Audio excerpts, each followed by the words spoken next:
matin, on commence toujours par un rituel qui est donc une chanson pour démarrer la journée, pour se dire bonjour.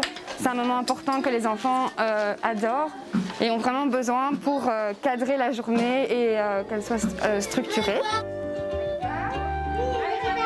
Comme toutes les écoles, la Clairière a été soumise aux différents confinements. Si elle est toujours restée ouverte, avec une garderie quand il le fallait, à certaines périodes, beaucoup de parents ont préféré garder leurs enfants à la maison. On a toujours gardé le contact avec les parents via les réseaux, donc via un groupe que nous avons sur le téléphone.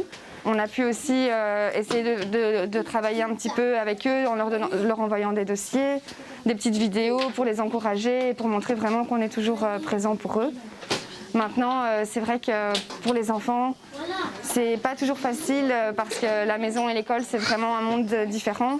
Les enfants ont besoin de cadre et l'école leur permet vraiment de se sentir bien et de se sentir entourés et d'avoir vraiment une structure qui leur fait du bien. Super. Alors, tu nous fais la date bien fort pour tous les copains. Oui. Vas-y. Aujourd'hui, mardi 4 mai 2021. Super. Alors, l'horaire. Oui. Qu'est-ce qu'on est en train de faire? Écriture. L'accueil. Tu cherches le picto accueil. Oui. Accueil. Moi, je le vois, hein? Super. Alors, regarde, le picto ici, travailler. Oui, travailler. Et à midi, qu'est-ce qu'on fait? On mange. On mange et puis Récréation. la récréation. Et cet après-midi, L'anniversaire de Luna. ça sera l'anniversaire de Luna. Oui. La plupart du temps, nous sommes à 2 dans la classe, donc un instituteur et un éducateur. Oui. Ouais, on fait de l'autonomie pure, donc apprendre à défaire des tirettes, les faire, lorsqu'on va à la piscine, tout l'habillage, tous les gestes du quotidien, qu'ils puissent se débrouiller le plus possible, sans faire à leur place. Très bien, on tourne la carotte. Et hop, on enlève le petit bout. Hop, hop, hop. Et l'autre petit bout. Qu'est-ce qu'on fait avec ça? Carotte. On met ça où? Super, oui, super. Hop, ici. Très bien. Maintenant, la carotte, c'est comme ça, on la met ici, dans la passoire. Quelle couleur la carotte? Jaune. Jaune? T'es sûr? Regarde bien. C'est quelle couleur la carotte? Oh, Paille. orange. Qu'est-ce qu'on va faire avec la carotte quand elle est finie? Là, elle est finie d'éplucher. Qu'est-ce qu'on va faire? On va la Couper. couper. J'ai besoin d'un Couper. couteau. Scier. On scie, on scie, on scie. Bien appuyé pour bien scier. Et on scie, on scie, on scie. Et la carotte tombe toute seule. Super. C'est bien, Yasmine. Alors, ça, c'est les carottes coupées. Super. C'est un atelier de cuisine. Donc les enfants sont en apprentissage, ils apprennent déjà à éplucher et couper les légumes pour faire tout un apprentissage d'autonomie. Ce qui est très très important, c'est qu'on vise l'autonomie même des plus petits jusqu'aux plus grands pour avoir le moins besoin d'adultes pour arriver à se débrouiller seuls. Ils sont en groupe, donc ça les aide vraiment à travailler. Leurs parents n'osent pas toujours leur donner un couteau, etc. Mais nous, c'est notre métier, donc on ose et on voit vraiment qu'ils progressent très bien. Tiens, regarde, une pomme de terre douce, une patate douce. Vas-y, épluche. Oui, encore. C'est quoi? Une carotte. Le premier confinement, comme j'appelle ça, où les enfants étaient vraiment tous chez eux, il n'y avait personne ici, malgré que l'école est restée ouverte avec une garderie tout le temps.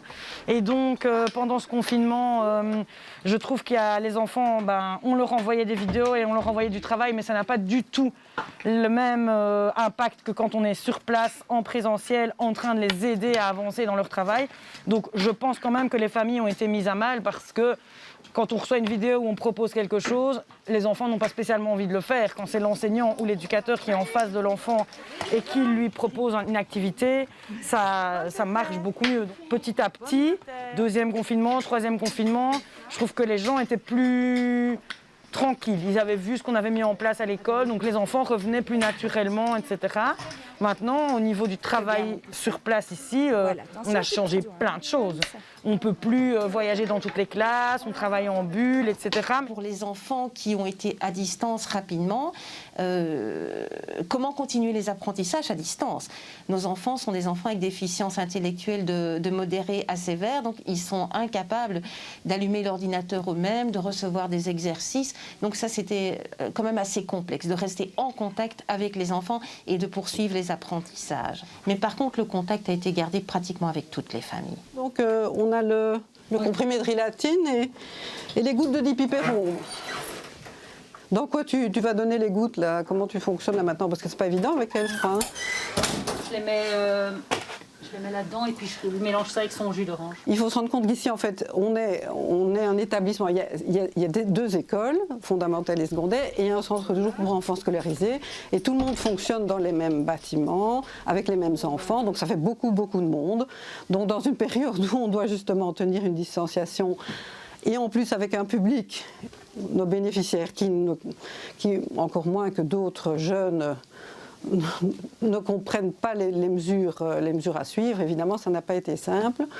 Donc, il a fallu du temps, un peu de pédagogie aussi. Il faudra qu'on rappelle la famille du petit des archis, là, parce que... Je ne l'ai pas encore fait. On a eu les résultats comme quoi il était négatif. Ces jeunes sont impactés dans leurs activités habituelles, des activités qui les détendent et qu'ils ne peuvent plus faire. Donc toutes ces activités qui leur permettaient de redescendre un petit peu étaient supprimées, du coup les crises beaucoup plus importantes. Et on le constatait en classe, hein, oui, ça c'est sûr. La peur, elle était générale. Elle était du côté des parents, du côté du personnel. C'était très compliqué, d'autant plus qu'au début, il n'y avait pas de masque. Travailler avec des enfants, donc on ne peut pas avoir une distance d'1,50 m, c'est pas possible. Voilà, donc on a dû s'adapter au fur et à mesure. Après la maison. Après à la maison, ouais. On va à la maison. Ce sont des enfants qui sont très sensibles, donc tout est exacerbé. Lorsque vous avez ce sentiment d'enfermement que tout le monde a eu, de lassitude, eh bien, ce sont des enfants qui vivent ça avec beaucoup plus d'intensité. Le fait de ne plus aller à l'école, de ne plus se socialiser, c'est pas très structurant aussi pour ces enfants qui ont besoin de contact avec les autres. On s'est retrouvés très démunis. La Clairière a heureusement fait beaucoup pour essayer d'atténuer ça. Mais lorsque les communiqués de presse ne font même pas mention d'enseignement spécialisé, je trouve que c'est un peu compliqué et manquer de respect à toute une classe de population qui s'est retrouvée du jour au lendemain avec des enfants qui ont besoin de plus de soins que les autres, et nous étions complètement démunis. Ça, c'est le cas. Coucou! Ah, salut Reynard. Je viens prendre Yasmine pour sa Yasmine. petite séance d'ergo. Tu vas travailler avec Reynard? Oui. Vas-y. C'est bien, on y va? Tu peux y aller. À tantôt. Au revoir.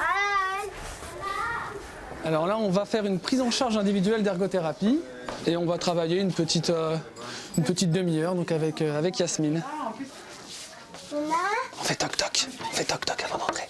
Vas-y, tu peux rentrer. Les séances d'ergothérapie ou de logopédie, Allez, tu t'assieds? Ici, Louloute. assurées par le centre de jour, ont elles aussi dû être suspendues à plusieurs reprises. On va faire des petites perles aujourd'hui? Oui. Ouais? Ok. Avec des conséquences pour les enfants. Alors, on va travailler. Et pour les parents. Et après, on va jouer? Oui. Ok. Super. Bravo. Eh, super. C'est fini? Eh ben, t'as bien bossé? T'as vu ça? Ah ouais? Ouais. On va faire un jeu maintenant?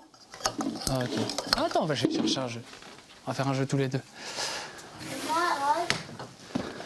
Tiens. Hop là.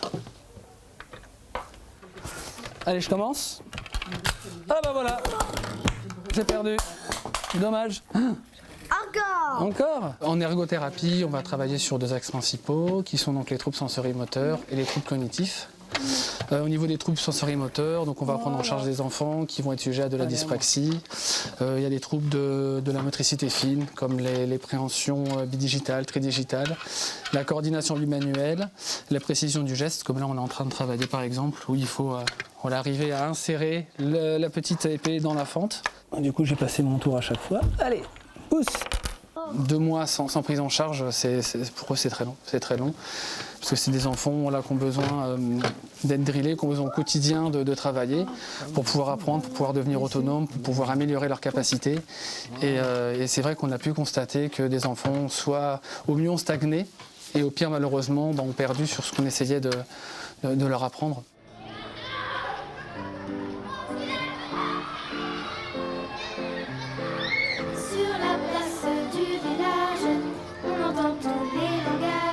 Certains parents ont eu la chance de pouvoir continuer le travail que nous on a mis en place dans leur quotidien, essayer de ne pas faire à leur place, continuer à les stimuler.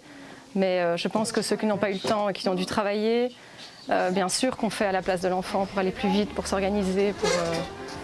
Donc on les a récupérés assez bien, en tout cas chez nous.